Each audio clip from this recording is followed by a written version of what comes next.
Hi, guys. Welcome to the show today. Today we've got Matt Braynard from the Voter Integrity Project. He's formerly the head of data and strategy for President Trump. He is leading the charge on searching out voter fraud that may have occurred during this election through his Voter Integrity Project. If you're interested in donating as this stream goes on, there's a link scrolling across the bottom of the screen. There's also in the YouTube About section, there's a link to their donation fund. So first of all, thank you so much for being here today, Matt. Glad to be here. So I want to dive right into some of the stats. So I'm going to be looking down a lot more than I usually do today, guys, because he's got a lot of statistics here. A lot of what they're doing is pretty incredible stuff. So one of the ones we recently just put out there is that in Pennsylvania, your initial analysis matched 1,922 voters on a first name. You got their first name, last name, birthday, who those same people also cast early absentee ballots in nearby states like New Jersey, Maryland, Ohio, and West Virginia. How significant is that? And in that initial analysis, is that the whole voter roll? Do you expect to find more? We do expect to find more. I need to qualify that in that, that match process is based on first name, last name, and date of birth, which is pretty good, but it's not perfect. So I'm sure that among our numbers, there are probably some false positives. But one thing also to note is that one state we did not conduct that analysis on is New York, which is a massive state that borders Pennsylvania. So as that becomes available, that number based on that match rate will go up. And we've already had communication with the victory team in Pennsylvania to get them this data, as well as other data that we're collecting for them. We're currently coordinating with the victory teams in Pennsylvania and Georgia, and soon with Nevada with our findings. Okay, great. One thing I want to know for viewers is we're talking about really thin margins in these states. In Arizona right now, we're at around 15,000, and that number is going down because there's about 70,000 ballots out still that are outstanding, mostly in Trump-favorable areas. So that number could go down significantly, even to the point of possibly flipping in Trump's direction. In Wisconsin, we're talking about a 20,000 vote difference. Pennsylvania, 40,000, 10,000 or less in Georgia. 30-something thousand in Nevada. So we're talking about pretty razor-thin margins. Those numbers might seem big to some people, but they're really not when you look at these numbers that you have. Like you saw in preliminary counts of Nevada, there were 27,271 what you identify as EB-ABS voters, which basically these are people who didn't return their ballots, correct? Correct. Let me pull the sheet up here. These are people who requested a ballot and did not return them. And our call centers are going after them to ask two questions. And there's an answer to each of these questions, which puts us over a red flag. The first question we ask is, did you actually request that ballot? If they said no, that's a problem. Yeah. We then ask them, if they say yes, we ask them, well, did you mail that ballot back? And if they said, yes, I did, and I did so in plenty of time for it to get back, that's also a red flag. In both cases, an indication that something went wrong. Now, is that wrong thing voter suppression or voter fraud? It's potential, but really we're just trying to highlight these issues and bring them to the attorneys and litigants and legislatures who can do something about it. Absolutely. So the issue here for people who don't understand is that, it's not unusual for there to be ballots that are not returned. But in these numbers, given this election and the fact that we had an unprecedented number of ballots out there in mail, what's significant is that if you could find thousands of GOP voters in a specific area, and they all signed affidavits saying that they returned their ballots, but their ballots were never counted, that is something potentially significant, correct? Yeah, and you know what? It's not just that. And just because there are many elections in the past where there are ballots that get sent out and don't get officially returned, that doesn't mean it's less of an issue now, just because it's been given a pass in a past. And what hasn't happened in the past is a systematic approach to calling everybody who didn't return a ballot and asking, did you send it back? And if a lot of them are willing to sign a declaration under penalty of perjury saying, yes, I did, and in plenty of time to get back, that's a pretty big problem, regardless of who they voted for. And when it comes close to numbers that could, in theory, could swing an election, that's substantial. And it really doesn't matter if every election this happens. it matters every election that's happened. It's just that we've really looked at it closely this time. So to just go over those numbers again, your preliminary counts were 27,271 of those types of voters in Nevada, 51,302 in Michigan, 36,908 in Wisconsin. And those are just your preliminary things. One of the things I wanted to Well, bring up, I want to I do need to, I want to correct you. The numbers you're citing are actually NCOA numbers. We have different numbers for the early and correct. absentee. Yeah, the unreturned That's a different ABS thing. is 218,000 for Michigan, 179,919 for Wisconsin, correct? Right. And, you know, just to sort of zoom out a little bit, we're conducting about 5 different, maybe 6 different analyses on this. Now on my Twitter profile, I've kind of pinned a video where I sort of explain each of these processes that we're applying. And, you know, all of them in all of the target 6 states we're looking at are bringing back results. And whether those results are enough to indicate something systematic or just something unintentional, that's something for folks to decide. We're really just investigating. But you know, I don't want to start throwing around terms like ABS, EV, NCOA for folks. I want to make sure your audience sort of understands, you know, what these processes are. But the easiest explanation is the video on my Twitter feed. But I'd be happy to go over any of that with you too.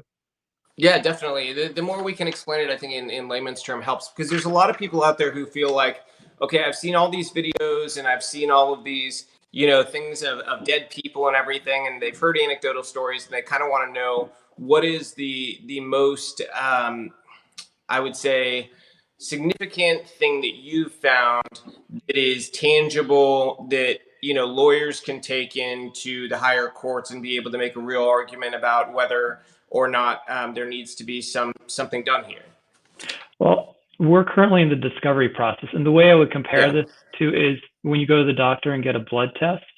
They take that blood, it takes a couple of days, and they're testing a lot of different things. They're testing your cholesterol, they're testing your levels of iron, they're testing your hemocrit, they're testing to see if you maybe you're a candidate for diabetes, maybe they're doing an STD test as well. So we're in the same way are running these multiple analyses on the early voting, absentee voting universes. And, you know, within the next couple of days, we should have a much better idea in terms of what tests are more effective. There are some tests that we have planned that we haven't started yet, but we intend to start them tonight and tomorrow. And we're just going to keep rolling it out on Twitter, and, you know, whoever else wants to talk to us and sharing what our findings are. Awesome. So what would you say, you know, with one of the things that I think has really cropped up and become a big talking point, you know, has been talking about dead people, which I don't think is going to be a large part of the real case that'll be made here, but it is a real thing. I literally actually, before I got on with you, we had a guy here to fix our coffee machine. And the guy who was here for the coffee machine, he was telling me, he saw our Trump sign in the front, and he's like, you wouldn't believe it. You know, I never thought this stuff was real, but my best friend's mother has been dead for years, and he just found out she voted. And I gave him the actual phone number to report it.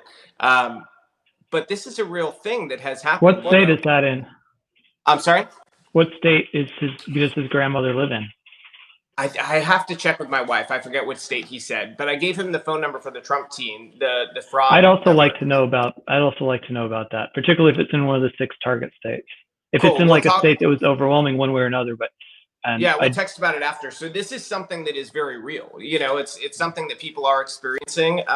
You know, in Nevada, I just saw a news story this morning on a guy and his husband who, you know, it really upset him. He found out his dead wife, who died of breast cancer 3 years ago, had voted. So how much of that are you guys finding? We are finding trace amounts of dead voters on a very rigorous match. But there are two notes to follow that. The first note is that if there are dead voters, it's not like somebody decided, I'm going to go find out who all the dead voters are and cast ballots for them. What somebody did, if there was an organized effort, is they decided, I'm just going to cast ballots for everybody who's on the list, the voter list, but hasn't voted in a long time. Yep. Now, among those people, you're going to find dead people and people who've moved away. We've been focusing on reaching out to the people who've moved away to ask them whether or not, hey, did you really cast that ballot? And we're finding a lot of them are saying, no, I didn't. Yeah. But you're also, you're going to instantly catch those dead people. So even though there may be a small number of dead people, that would be indicative in the same way in that blood test. You find just a couple of, of those, a couple tiny, tiny bits of HIV. Well, guess what? You got AIDS. Yeah. So, and again, this is not definitive proof of something organized, but I mean, it is a little peculiar. Now there may be somewhat innocent explanations for this, like a clerk keying the wrong person having voted. But again, we're really trying to highlight this so that additional scrutiny can be brought in legislatures and in courtrooms. Yeah. The other caveat, though, is that even though we did a very vigorous death search, we matched against Social Security Death Index and Master Death File. We're actually finding when we call the NCOA addresses, people who were moved away yet voted, and then we call them and say, "Did you really vote?" We're getting a lot of widows and say, "Hey, that's my husband. He's dead. He definitely did not vote, and that person didn't show up on our dead file." So we're finding a lot of, I guess, false negatives. Yeah. So it goes both ways.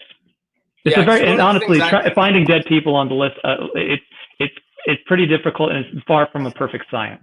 Yeah, and one of the mistakes I think people make too is they'll assume that somebody voted who must be dead because they see a date of 0101, 1900 or whatever. But that's actually just a something that the computer does automatically, right? In a lot of clerks' Or offices. a data entry error. Or I've worked in election administration for 20. I actually worked for the nation's premier election administration and redistricting firm for about 10 years, and I would help county clerks and states transition their election systems from one to another. And sometimes they'll transition 5 years ago or 10 years ago to a new system, and old birth dates don't get transposed or get imported incorrectly, so they get replaced with like a place filler, or there's a data entry issue. That's not to say, though, I mean, that it doesn't need to be looked at when you get a 150-year-old person having voted every year for the in every cycle, or somebody who's never voted before, is very old, very likely dead, and suddenly cast a ballot. So yeah, I want to ask you about this. You guys say at your call center, you've identified in Georgia 45 voters who the state marked as having voted absentee, but they claim that they never cast a ballot. And in Pennsylvania, 140 voters who were sent ABS but never requested them, and 92 voters who returned it, but the state never received or counted them. How much of the state would you say, like, how large is that group for you to find, say, 45 voters who the state marked as having voted, but they claim they didn't? How large of a group is that you guys reached out to? Well, let's just look at it this way. It's a funnel, right? And as we go further into the funnel, it gets narrower and narrower. So the number of NCOA matches we have, people who have filed a national change of address card but are on the voter rolls in Georgia, 138,221 who either voted early or cast an absentee ballot. 138,000. Okay. Mm-hmm. But then when we find the ones that we can match a phone number to, we were able to match 43,000 phone numbers. Okay. Mm-hmm. And then we dial them, and bad numbers, wrong numbers, narrower, and then people who hang up on us immediately, or screen our calls out, or don't answer the first question, or something else, or curses out our operators. It gets narrower and narrower, and then we find the people who answer the questions. And among the people we've reached out to, a lot of them said, "Yes, I did request that ballot and I did cast it." Okay, fine. Yeah. But we're also finding those who didn't. And another angle is that one of our other methods that we're hoping to deploy really soon is that a lot of these people who are casting NCO ballots, they violate the state's residency requirements if they've moved out of state for a period of time. So, and those are also candidates that we would look at as potential double voters. Did they register in their new state? So there's a whole lot of angles, and we're just grinding through it as best we can, given the budget. And we've you guys, did you find that in Nevada? I don't have any notes on that, but I remember hearing that in Nevada they found, I think Rick Grinnell was the one saying they found, identified at this point, something over 10,000 people who are suspected of possibly either voting while they were no longer a resident of Nevada, or possibly even double voted. Our analysis in Nevada has matched 27,000 NCOAs. Now, I've not, we're sort of moving along in our process. We haven't reached the point where we're going to look at how many of those NCOAs were out of state. But his number does not sound unreasonable to me. Yeah.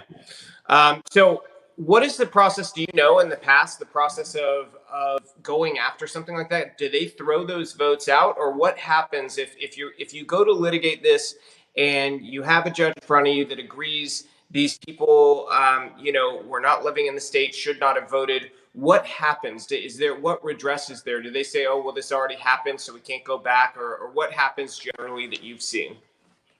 Well, in a few cases, one is recently this year in New Jersey, a municipal election was thrown out because of voter fraud, and they had to Hmm. have a do-over. Not too long ago, there was a similar case where the Miami's mayor's race had to be rerun for similar reasons. But we're kind of in virgin territory here. Yeah. Um, we don't, I guess it depends on the judge and what they feel like doing and how they weigh the evidence, what the outcomes would be.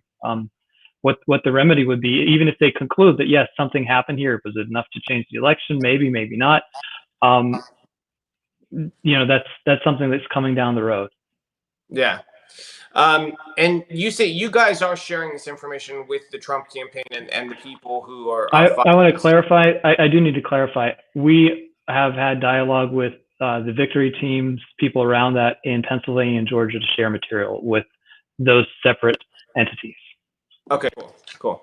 And right now, you guys have expanded to you have six people working on this, right? And four that are campaign veterans of the Trump campaign. And you have multiple call centers still calling voters, correct?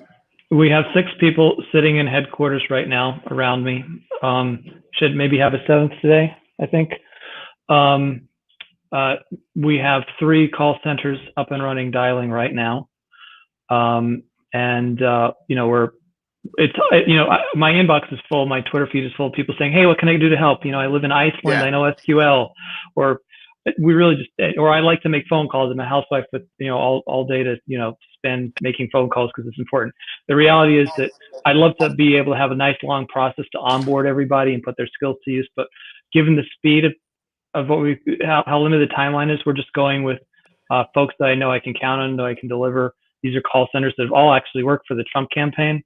So I know them to be reliable, and that's kind of our approach right now. And again, this is going to be over one way or another real soon. So the only thing people can really do, and it breaks my heart to have to say sorry, I can't really do anything, but is to help yeah. us with funding because call centers are expensive, and to help promote us so that others can also contribute. Yeah. And I also want to ask you about this discrepancy. You guys found ballots cast by voters that were flagged as moved. In Georgia, it was 138,221. In Pennsylvania, it was 24,475. Is that because it's a smaller pool of people you looked at in Pennsylvania, or is there just a dramatic That's the kind of discrepancy? question. That's the kind of question that wants me to get you on a plane in here so you can start working for us. That's a very astute observation. The reality is that the state of Pennsylvania runs NCOA on their own voter list much more frequently than Georgia does. Okay. Okay, cool. That's a great question, though. It's very sharp. I'm glad you picked up on that. Thank you. Right now, you said that there's a couple things that matter right now: death certificates and affidavits. How important are the affidavits? Are you guys working on getting those yourself?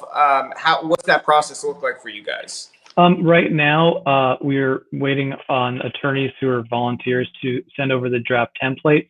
Right now, our headquarters call center is following up on the commercial call centers to reconfirm those findings. Because if somebody told the call center, yeah, this happened, we want to double check it in-house. And we're preparing to have those people sign those. We are making a slight linguistic change. I know I was preaching about affidavits and death certificates, but we're actually changing affidavit to declaration. It's pretty much the same thing. It's just that the declaration doesn't need to be notarized, which is, if it comes to needing notarization, we've got it. We can get there, but just for expediency's sake, we're going after declarations. So, Yeah, that's little smart. I mean, I linguistic think change. there's a lot of people who are willing to maybe put down what they have to say, but they don't want to go drive down to the mail place and get a notary to do that whole thing. So I get Right. it. And That's with the declaration, they can do it online. We can give them the link and they can do it and digitally. they can fill it out. Or we can have somebody, they can agree to have somebody sign it electronically on their behalf. So So I want to ask you about something I've seen circulating quite a bit on social media. What do you think about the efficacy of applying something like Bedford's Law to election totals and the way wards report things and everything? Do you think that there's a case to be made that there is a way to do it that would be functionally not sort of diverting from what the spirit of it is? Like is it actually I going don't. to? The thing is that those analyses I don't believe are actionable in any litigation or Yeah, legislation. Now, what they might do is reveal places we should start looking and start running our analysis, start running our tests, that's a start good point. dialing in. But those, I've seen a lot of charts and the Bedford thing. I mean, I'm not discrediting them. My belief is that it comes down to declarations. Yeah, and And having actual people back up that, hey, I voted, you didn't get my mhm. vote, or I didn't vote and it says I voted. I think you're right about that. That's what, that's the raw sort of proof that is necessary to actually make a difference here. What would you say has been the most anomalous thing you guys have come across in this process? The thing that has, sort of seemed the most important to you? um, there's so many things that all look a little bit bizarre to me. And again, we're still in the early phase of discovery with what our call centers are doing. And there's potentially the most important test they're about to start doing today and tomorrow. So, you know, I'll tell you what strikes me is the fact that this operation is almost entirely funded by low dollar donors. Is that Yeah. people care enough about this? We're at if we haven't passed already, close to 400,000. Now, I'll be honest with you, fully funding this project, 750 to a million to make because basically we need the universe of people I want to reach out to via phone is between 1.5 and 2 million people. Yeah. Um, and that's going to get expensive. And people are asking me, when I initially put up the GoFundMe, it was 100,000. Then I put it up to 250,000, and then we got to 220K in 24 hours. GoFundMe nuked it, so we set it up again at a Give Send Go at a 250,000, and I raised it to 500,000. And the reality is that it probably needs to be double that too to ultimately do everything we need to do.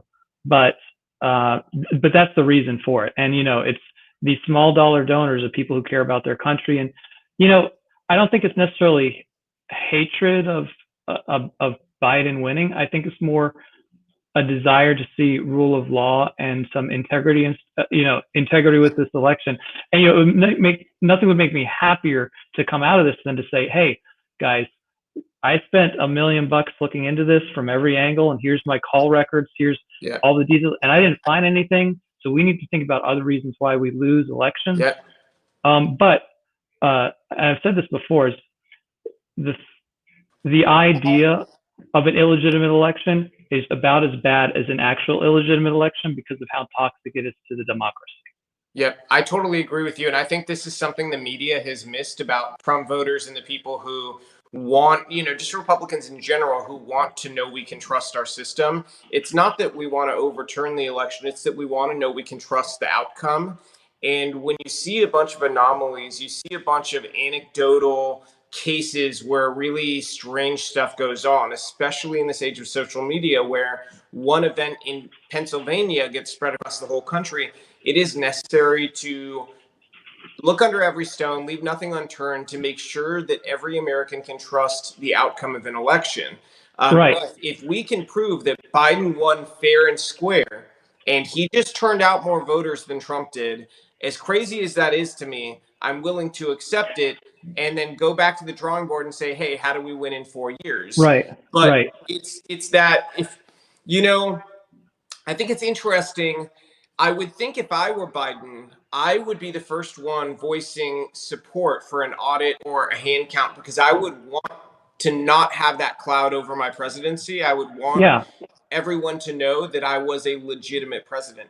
It's weird to me that they haven't done that. Well, I mean, I think that maybe their strategy here is that they want to make half the country crazy to try to marginalize them and disconnect them and demoralize them from participating. So maybe if enough Trump voters think, well, they're just going to steal anyway, they won't show up to vote in the future. Now, Well, you can see they're running an operation right now along those lines. There's a group called Midas Touch, who they're a very extreme pack. I think they're a pack. They've been creating videos and they've been doing all these things. They have a social media campaign right now where they're encouraging Republican voters not to vote. Um, as a way of getting back at the corrupt system that is rigging elections and blah blah blah. They're doing this on purpose as a play to try to save their own butts in Georgia in the Senate elections. They want to try to push Republican voters to be apathetic and not vote.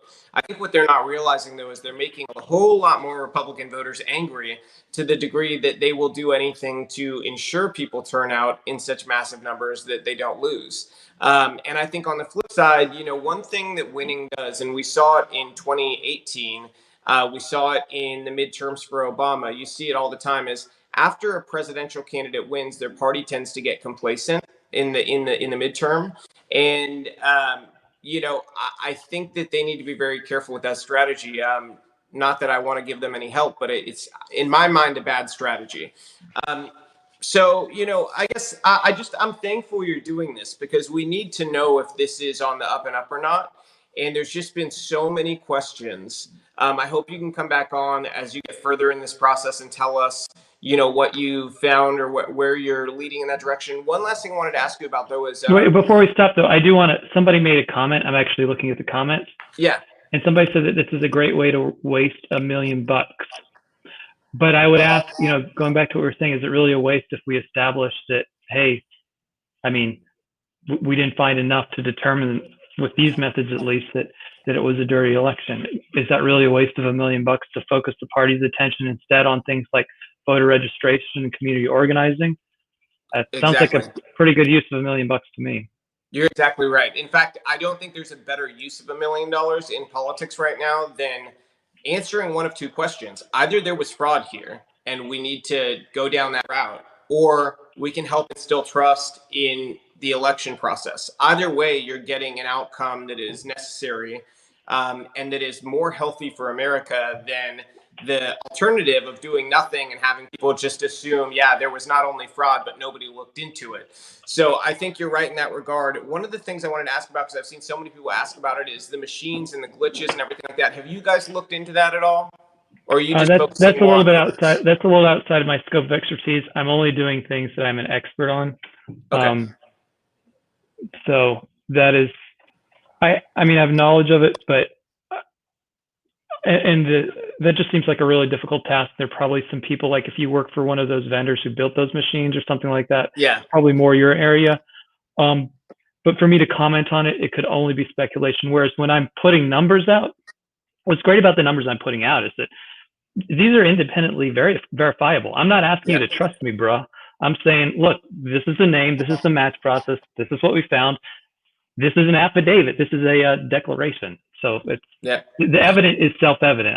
There's no need for credibility here on my part. Although I hope I've earned some. Are declarations piling up on your end? Like, are you getting a lot of declarations? We're getting a lot of people agreeing to. We're still waiting on our attorneys to give us the templates.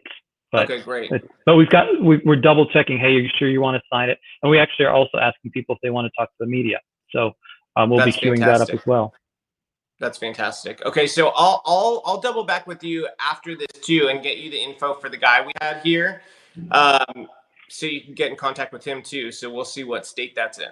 But thank you so much for joining us today. Again, guys, the link if you want to give to the Voter Integrity Project is scrolling across the bottom of the screen. It's also in the About section of the YouTube, and they could use all the help they can get.